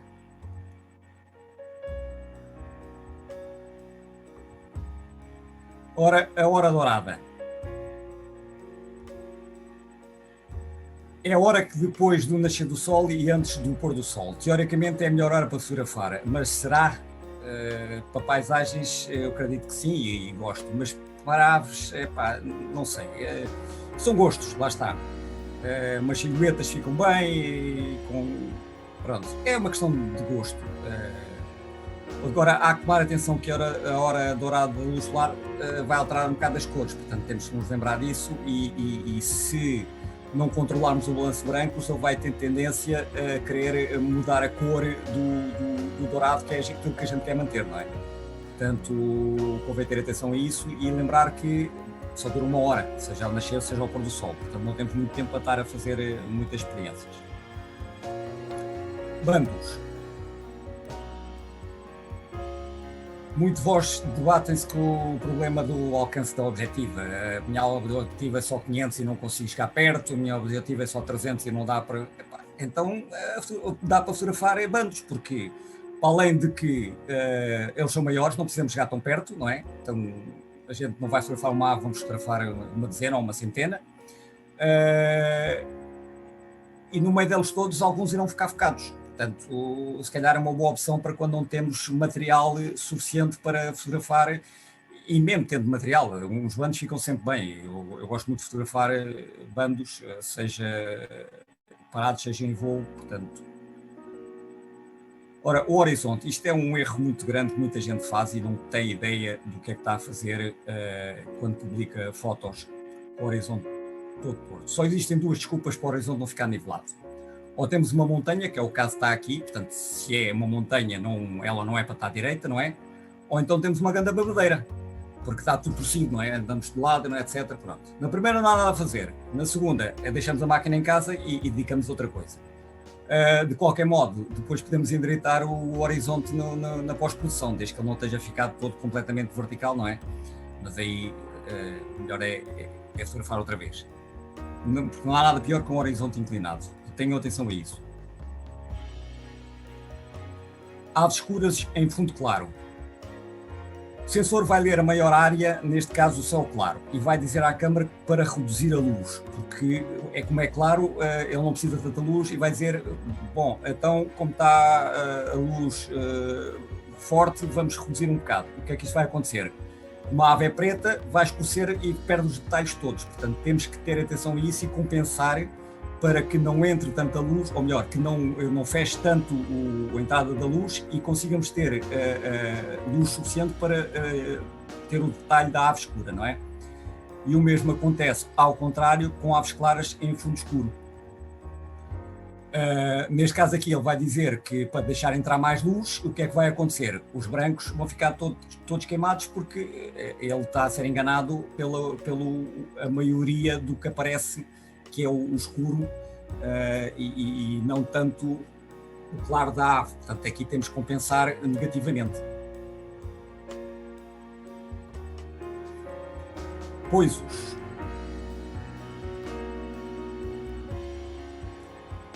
Apesar da foto da direita ter um fundo limpo e sem nada na sua frente, eu prefiro a foto da esquerda, apenas por uma razão, o seu poiso natural. Portanto, sempre que possível, tentem fotografar as aves sem serem estruturas feitas pelo homem. Lá está, é tudo uma questão de gosto, como tudo. Eu não gosto, eu prefiro ver uma ave, nem que tenha ao fundo assim com raminhos, etc., mas que está pousada no meio natural, do que uma ave toda limpinha, com o fundo todo bonito e não sei o que mais, mas pousada numa coisa toda da estrada, numa coisa de ferro. Não tem nada a ver com a ave em si. Esta ave é a mesma, foi tirada no mesmo sítio, portanto, a gente aqui pode optar e escolher o que é que queremos, não é? Às vezes uma outra hipótese. Agora, locais para fotografar, fontes e tanques. Principalmente no verão, os locais que servem de bebedouro a aves são os melhores locais para fotografar. Portanto, num parque, tanques de rega, etc., são muito bons. Os tanques convém estarem completamente cheios para a ave poder beber água, ou então ter alguma coisa onde elas possam pousar a rentar água para beberem, não é? No caso das fontes e chafarizes, convém que deixem ficar água lá em cima para elas irem beber. Agora, não convém haver muitos pontos, porque senão elas nunca vão pousar ao pé da gente e vão pousar noutros. No caso dos parques é mais fácil, até porque elas estão habituadas às pessoas e deixam de estar perto, consegue-se fotografar mesmo sem estarmos escondidos. Ora, poças e charcos, basicamente é a mesma coisa que o outro. Aqui o que temos é que ter atenção que os poças e os charcos, por norma, estão no chão, portanto convém que a gente esteja em ângulo baixo, deitados no chão ou sentados no chão ou qualquer coisa, tapados com uma rede, pronto, e não esquecer que não vale a pena estarmos ao sol e pomos uma sombra, porque isto é um prazer e não estamos cá para sacrifício, não é? Eu saiba, ninguém anda a ganhar dinheiro com isto, portanto não é que eu não me importasse. Ora, rios e ribeiros. Existem espécies que só se encontram ou encontram-se mais facilmente em rios e ribeiros. Convém encontrar um sítio, um troço do rio que tenha sol, não é? Com poucas árvores, mas com alguns arbustos que a gente se possa esconder. É um local que convém a gente conhecer e nem que se vá lá várias vezes para tentar perceber. Se a gente vir marcas nas pedras de excrementos, etc., é um bom indicativo que a ave talvez costume pousar aí. Às vezes nunca mais lá pousa, mas pronto, isto é tudo, é sorte, é tal sorte. Escolher um sítio e uma altura do dia em que tenhamos o sol nas costas, e pronto, e não vale a pena andar, a ave não pousou ali, vamos procurar noutro sítio. A ave não vai pousar no outro sítio porque a gente procurou, ela vai se calhar pousar outra vez onde a gente estava, portanto é assim, ou esperamos e temos paciência que ela mais tarde ou mais cedo pode pousar lá outra vez, ou então andar de um lado para o outro não vai servir de nada. Cuidado com as pedras escorregadias, porque o material custa dinheiro. A pele volta a crescer, o material não. O material tem que comprar novo. Portanto,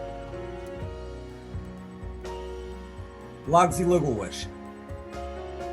Isto é um lago, é congelado. Ora, dos melhores locais para fotografar, mas mais complicados, porque normalmente os bons lagos com muita variedade são grandes. Portanto, ou montamos um abrigo ou escondemos numa das margens, sempre com o sol nas costas, claro, isso é essencial. O abrigo deverá ser montado antes do sol nascer ou no dia anterior. A utilização de um barco com uma rede tipo hidrowide ou mesmo hidrowide também poderá ser uma opção. E os dias de vento não são nada recomendáveis porque as ondas não vão deixar nada parado. Se forem patos vão dar de um lado para o outro, vão dar sempre a subir e a descer, e a tendência até mesmo para se esconderem.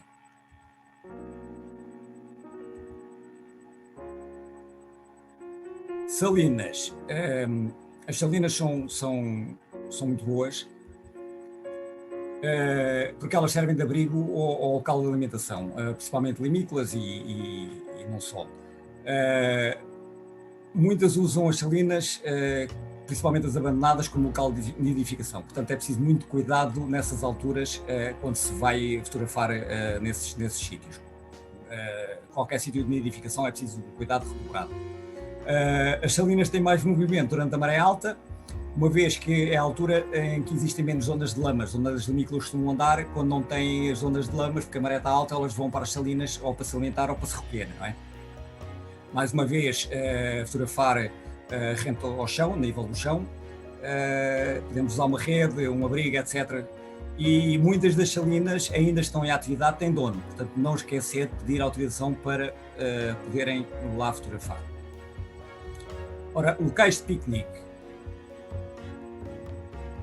As aves sabem onde comer, elas estão habituadas normalmente a se verem restos de migalhas, restos de comida que as pessoas deixam nos locais de piquenique, e elas sabem disso e vão lá procurar. Portanto, isto é um bom local em que a gente pode usar para fotografar determinadas espécies.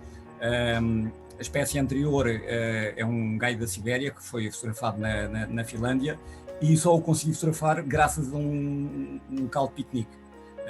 Mais um bocado ele pousava-me na mão. Tão habituado que estava a ir a esses locais. Portanto, é um sítio que vale a pena explorar. Convém não ir ao fim de semana, porque vai estar cheio de gente, a não ser que seja inverno. Se formos ao fim de semana, vamos cedo. Normalmente é a hora do almoço que as pessoas vão para lá, não é? Podemos usar uns paus ou com musgo ou umas pedras em cima das mesas, mas depois, claro, deixamos tudo limpo, tiramos tudo de lá, que é para ficar com um aspecto mais natural. A costa. Ora, fotografar na costa é muito bom. A gente temos uma costa excelente, uma costa enorme, e podemos utilizá-la, seja em praias, seja na zona de rochas ou em arribas. As aves na costa normalmente permitem grandes aproximações, principalmente nas alturas das passagens, porque elas utilizam para parar e descansar um bocadinho, e o que elas querem é descansar e ficar lá um bocado. Nas zonas roçosas temos muitos sítios onde nos esconder. As praias já não são tão fáceis, mas principalmente de manhã conseguimos, porque não há ninguém a passear cãezinhos ou a correr. Mas atenção com as arribas e as zonas rochosas para evitar acidentes. Não andem sozinhos nesses locais, porque podem cair num buraco e ficar lá presos e por não terem ninguém para socorrer. Cuidado com a água salgada, que é a pior coisa que há para as máquinas. Como a nossa costa é a grande maioria virada para o oeste ou para o sul, é sempre preferível fotografar da parte da manhã. A não ser que seja na parte sul, em que conseguimos fotografar também um bocado à tarde. A maior costa que temos é ao oeste, portanto só rende de manhã. Marinas e portos de pesca. Ambos muito bons para espécies marítimas, principalmente os portos, porque muitos barcos de pesca trazem algumas espécies mais raras. A melhor altura para encontrar aves menos comuns é depois de uma tempestade, porque elas utilizam os portos e as marinas para se abrigar. Olhem bem para as gaivotas, muitas vezes há lá alguma que é rara. E mais uma vez, fotografem ao nível do chão, não estejam de pé a fotografar, nem que se deitem na própria marina, no próprio cais, ficam sempre melhores. Baías e enseadas é muito parecido com o que eu disse sobre os portos, só que as marinas enseadas normalmente são mais amplas, são maiores, elas podem andar mais longe, ou não é? Se andarem lá a alimentar-se, até às vezes podem se aproximar, dão ali umas voltas e a gente consegue fotografar. A vantagem, uma das vantagens que tem em relação à costa é que, como as baías fazem uma espécie de U, não é? A gente pode fotografar talvez mais tarde, de manhã, portanto temos mais horas para fotografar, dependendo do lado em que estejamos dessa baía ou enseada. Estepes e prados.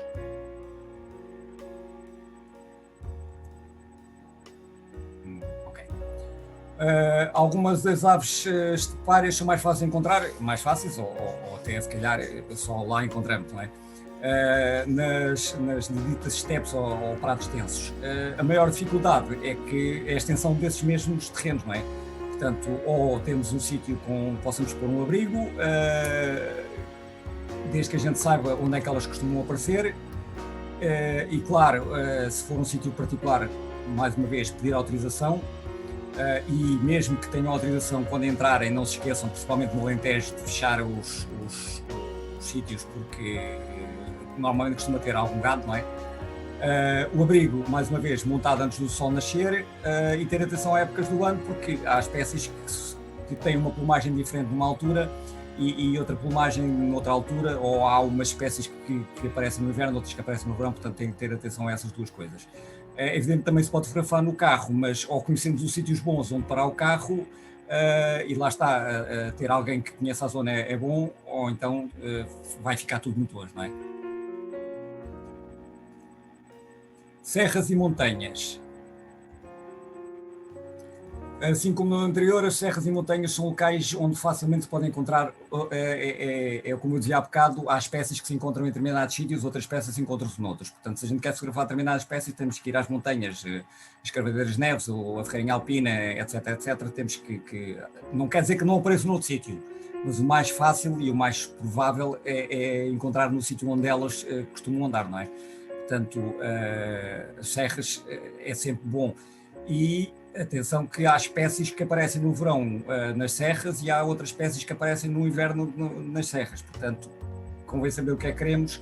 No inverno muitas das aves são mais fáceis de aproximar, porque elas deixam-se aproximar, vêm cansadas de determinados sítios e consegue-se uma aproximação melhor.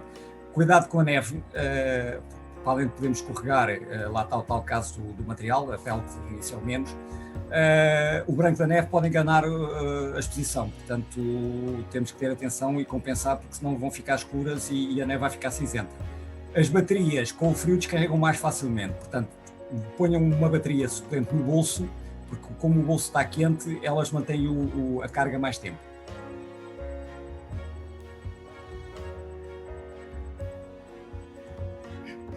Caniçal. Os caniçais são habitados de uma grande variedade de espécies, como toda a gente sabe, não é? E isso convém explorar, porque vamos encontrar lá muita coisa. Dois fatores muito importantes para o caniçal: o vento, porque fotografar aves nos caniços com vento é para esquecer, não é? E os próprios caniços, ou seja, vai estar sempre um caniço à frente, ou se não está à frente está a tapar alguma coisa, portanto isto é uma questão de paciência mesmo, para encontrar um sítio que consigamos apanhar limpo, sem ter alguma coisa à frente, algum caniço à frente. Arribas. Os melhores locais para fotografar grandes rapinas são as arribas, não só pela maior concentração de aves e espécies, como também a melhor aproximação. Mas claro, não é apenas rapinas, o caso do melro azul, etc., também se consegue fotografar em rapinas. No caso das aves em voo, portanto, é tomar atenção ao que eu disse sobre aves em voo, não é? Devido à sua orientação, a fotografia em ribas, salvo raras exceções, só é produzida numa parte do dia. Ou seja, ou a riba está virada para um lado ou está virada para o outro, portanto, ou se fotografava só de manhã ou se fotografava só à tarde. Agora, não esquecer que as grandes rapinas de manhã não estão muito ativas, porque elas precisam de calor para ter ascendentes e começarem a voar. Parques e jardins é para onde toda a gente normalmente vai começar. A grande vantagem é a tolerância das aves que têm ao ser humano, porque estão habituadas a vê-los lá, não é? A desvantagem é que os parques normalmente têm muito movimento, principalmente aos fins de semana e durante algumas horas do dia.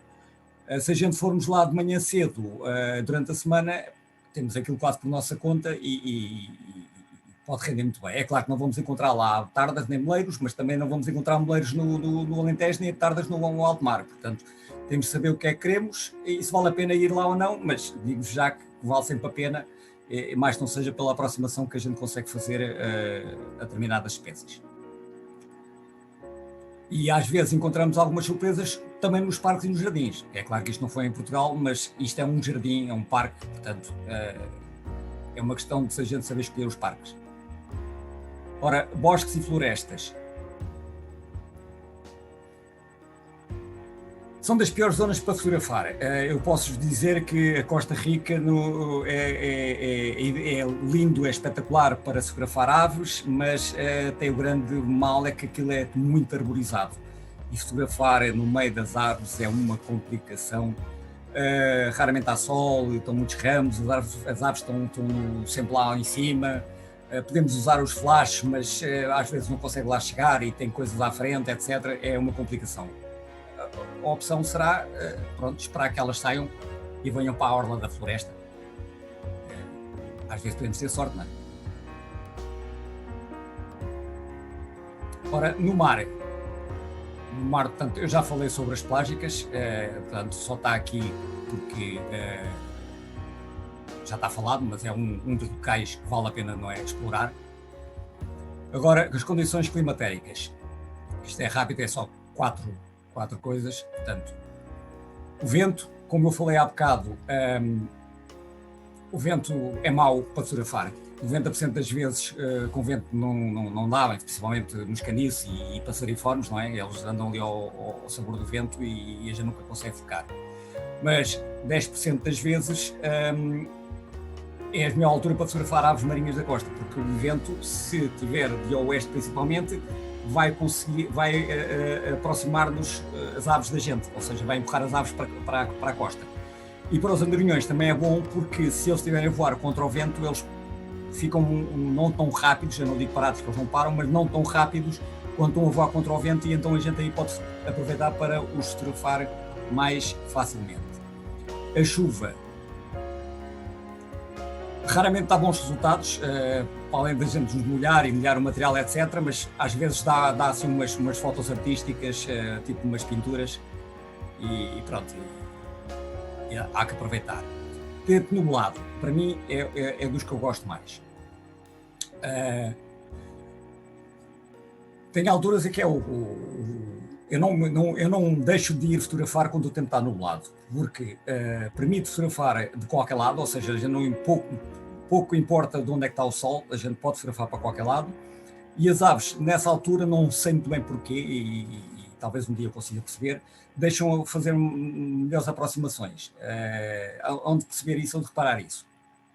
É claro que o sol é sol, mas pronto, quando não há, temos que aproveitar. O nevoeiro. Bom, nevoeiro é a pior de condições de todas. O único proveito é que podemos aproximar das aves, que elas não nos veem, mas a gente também não as vê a elas, não é? Por isso, esta foto aqui está trabalhada no Photoshop, porque senão nem se conseguia ver. Tal era o nevoeiro e nem eu via a ave, nem a ave via-me a mim. Foi um caso muito giro, por acaso. Ora, configuração da câmara. Estamos quase a acabar, isto já falta pouco. A exposição. Existem vários programas na máquina que podemos utilizar.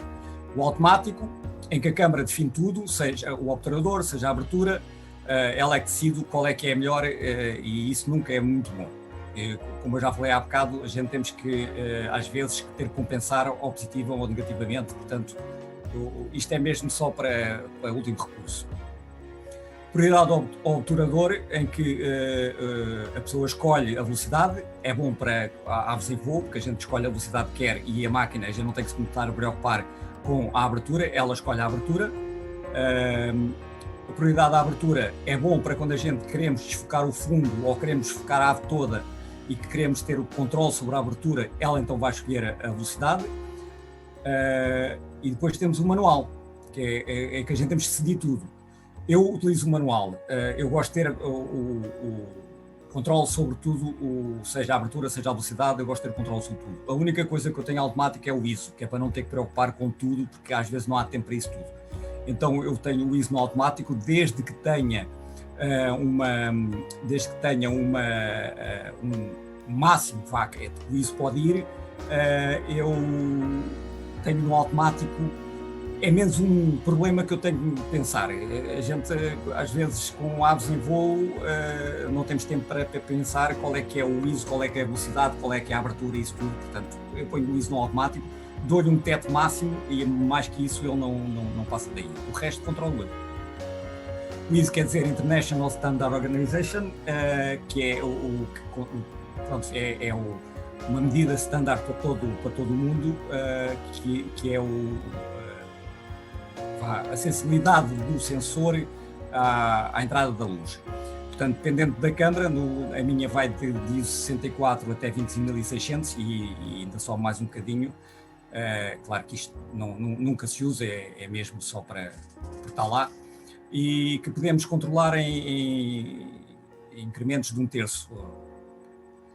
Quanto mais elevada a sensibilidade ISO, menos luz é preciso. Portanto, podemos ou baixar a velocidade ou fechar mais a abertura, dependendo do ISO que a gente queira pôr. É claro que nada de exageros, porque senão o grão também vai subir muito e depois acaba por ficar uma fotografia muito rude, muito pixelizada. Portanto, isto foi o que eu disse há bocado, controle automático de sensibilidade ISO, portanto é útil porque é menos uma coisa, se a gente tiver a usar em manual, é menos uma coisa que a gente tem que nos preocupar e só nos temos que preocupar é pôr um teto máximo para não deixar passar dali. Não esquecer de desligar o ISO automático quando estamos a usar flash, porque senão ele vai se baralhar todo e vai ver tudo escuro e vai pôr aquilo no máximo e a gente não queremos, não é? Estamos a usar flash e o ISO pode-se baixar muito. Modo de focagem automático. Portanto, existem vários modos de focagem. O de servo simples, em que ele foca e enquanto a gente tiver o dedo no botão ou do obturador ou do foco, ele não vai mexer. O de foco servo contínuo enquanto a gente tiver lá o dedo, ele vai sempre seguir a ave. Portanto, aves que estão-se a mexer ou aves que estão a voar, tem que ser usado esse sistema, que é para ir sempre seguindo, mantendo sempre o foco na ave, e não perder esse mesmo foco. Depois existe a área dinâmica, dependendo de máquina para máquina. Não sei, no caso de Canon como é que funciona, no caso da minha tem 30 e tal pontos, acho eu, ou mais, e depois a área de grupo. O que uso é a área de grupo, ou seja, ela tem 4, faz uma cruz e dentro dessa cruz vai focando sempre tudo, desde que a ave mantenha-se aí nesse local. É melhor do que usar só um ponto, porque por vezes não chega para focar. E a outra vai perder muito, como ela vai procurar dentro de todo o sensor, por vezes perde-se muito e leva muito tempo a focar, e isso não é bom. Este botão, AF ON, é o botão que eu uso para focar. Portanto, é um botão que fica na traseira da máquina, creio que será em todas assim. É o que eu uso para focar e isto dá uma grande vantagem, porque se a gente tivermos a focagem no botão do obturador, cada vez que tocamos no botão do obturador, a máquina vai focar novamente, mesmo que ela já esteja focada, ou seja, isso vai fazer com que perca mais tempo. E se a ave está parada num só sítio, a gente foca, larga o botão e a partir daí só temos que carregar no obturador e fotografar.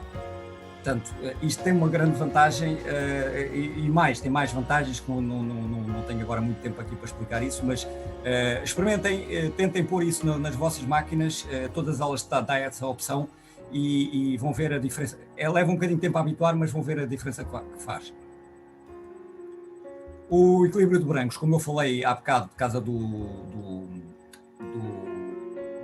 da hora dourada, convém ter muita atenção.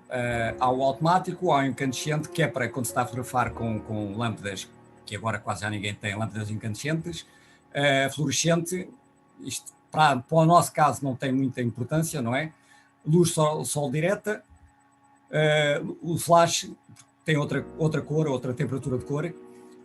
Para tempo nublado é muito importante a gente lembrar-se, quando está a fotografar em tempo nublado, mudar para tempo nublado. À sombra, onde podemos escolher a temperatura de cor. Isso vai dar um bocado de trabalho e dá mais tempo, a não ser que a gente já tenha temperaturas de cor já pré-definidas. Portanto, eu recomendo usar ou luz direta solar ou nublado. Ou quem não quiser ter esse trabalho, o automático, normalmente, na grande maioria das vezes, funciona bem. A compensação de exposição. Portanto, era como eu disse há bocado, quando tentamos fotografar aves escuras com fundo claro ou aves claras com fundo escuro, temos que usar a compensação. Principalmente se estivermos a trabalhar em modos automáticos, ou seja, de abertura, ou seja, de velocidade, temos que usar a compensação, que é para dizermos à máquina aquilo que queremos e não sermos enganados por aquilo que ela quer. Quando tivermos a usar manual, serve apenas para a gente ter um ponto de partida e depois então regulamos ou com a compensação ou com uma das aberturas ou velocidade. Portanto, serve apenas para indicar a exposição. A gente controla, podemos controlar com o botão de compensação ou não. Isso depois é com cada um. Histogramas, ou seja, todas as máquinas no ecrã atrás tem o histograma quando a gente vai ver a fotografia. E isto convém usar, de vez em quando convém ver para ver se estamos a fotografar bem ou não, porque o neutro é o ideal, não é? Portanto, nem está muito escuro, nem tem brancos queimados, está neutro. Se estiver muito para o lado esquerdo, portanto, é porque a fotografia está escura. Portanto, a maioria da fotografia, 60%, 70% da fotografia está escura. Por vezes não quer dizer que não seja o ideal, porque desde que a ave fique mais clara e temos que lá está a tal coisa da ave ser branca e o fundo ser escuro, por vezes isto vai ficar assim para o lado para o escuro, mas também não convém exagerar. E o contrário para a direita será para o claro. Poderá também acontecer no caso de fundos claros com aves escuras. Cartões. Eu não gosto de usar cartões grandes, porque eu já tive problemas com cartões e quanto maior o cartão, mais fotos que a gente perde. Portanto, convém usar muitos cartões de pouca capacidade, rápidos, porque se tivermos algum problema, não perdemos tudo. Perdemos só aqueles que estavam naquele cartão. Se tivermos cartão de 60 e tal gigas, sabem que vão perder, se calhar, um dia inteiro, não é? Resumindo, o que é preciso para fazer boas fotografias? Ser paciente, ter conhecimentos básicos de fotografia e conhecer o material, ler os manuais, conhecer as aves. Tentem conhecer as aves antes de começar a fotografá-las, porque, embora consiga-se depois de fotografar a gente dizer que ave é que é, não sei o que mais, mas se calhar, se soubesse que ave é que era, percebia ou sabia que podia se aproximar mais ou que podia encontrá-la melhor num outro sítio. Portanto, é essencial conhecer as aves. Conhecer os locais, para determinadas espécies, saber qual é o melhor local para encontrar essa espécie, e ter uma boa rede de contactos. E isso é essencial, porque vocês vão perceber com o tempo que ter pessoas que nos ajudem, e não tenham ideia que ninguém nos quer ajudar, não tenham ideia que ninguém quer dizer tudo. Eu, felizmente, posso dizer que 99% das vezes eu tive sempre respostas positivas.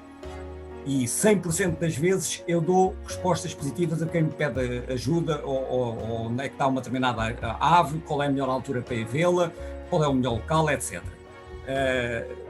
Ninguém está aqui para ser melhor que um que o outro. Estamos aqui para tirar boas fotografias e pronto, e fazer uma coisa que gostamos, não é estar a fazer competições. Isto não serve para fazer competições, ninguém está a ganhar dinheiro com isto.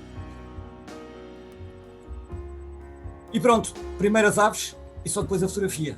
Tudo o resto não interessa, ok? E terminamos aqui.